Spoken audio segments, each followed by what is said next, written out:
Hey everyone, welcome back to another YouTube video, and in this video I'll be showing you guys how to fix X Clash Deer stuck on loading screen.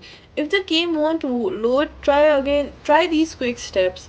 First, switch between Wi-Fi and mobile data to ensure a stable connection. Switch between Wi-Fi and mobile data for stable internet connection. Next, hold the power button. Next, what you're gonna do is force close and reopen the app. Swipe up and then swipe class X away, then re-launch it. This clears temporary glitches. Now restart your iPhone. Hold the power plus volume, slide to volume off, then turn it back on.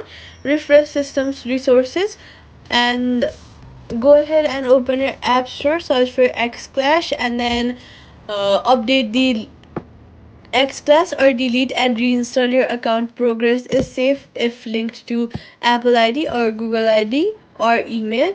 Privacy tip: only download Xpress from the official App Store to keep your account secure. Quick fix: if it's still stuck, clear background apps and low power mode, then try again. Contact Xclash support if the loading proceeds. And that's it. Subscribe for more.